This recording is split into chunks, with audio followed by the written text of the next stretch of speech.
Flying saucer! Flying saucer! Habang naglalaro kami ay pinagsabihan kami ng uncle namin. Pwede bang huwag kayong maglaro niyan? Napupunta sa bubungan yung CD ang ingay-ingay. Hindi namin pinansin yung sinabi ng uncle ko at tuloy pa rin ang laro. Flying saucer! Flying saucer! Flying saucer!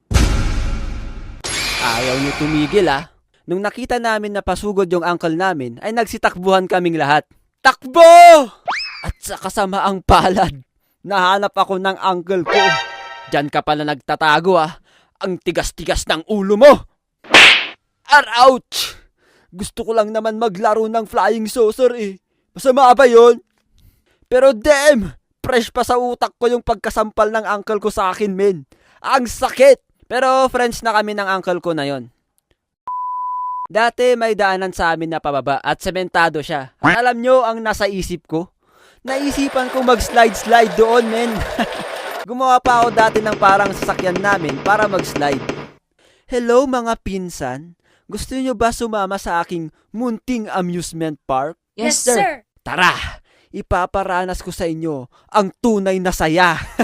So tinawag ko na yung mga pinsan ko at sumakay na kami sa mga ginawa namin na sasakyan at nag-slide-slide na kami. Dati nilalagyan pa namin ng kandila yung ginawa naming sasakyan para mas dumulas at mas mabilis yung pag-slide namin. Woo! Ang bilis! Sa sobrang bilis pa nga hindi mo pwedeng iliko yung sinasakyan nyo. Kaya minsan nadidisgrasya kami at nabubutas yung mga damit namin. At nung hahanapin na kami ng mga magulang na mga pinsan ko, ay nakikita nilang butas-butas yung mga damit namin. May mapapagalitan.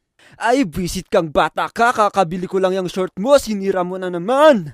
May mapapalo. May pagsasabihan, at syempre ako yon. Ikaw Jen pasimuno ka, ang tanda-tanda mo na. Nani, ilang taon lang yung pagitan namin, matanda na agad. Nasabi ko sa isang video ko na naglalaro ako sa com shop at lagi akong nagkakating classes. At yung isang pinsan ko ay sumasama siya sa akin at nagpapalibre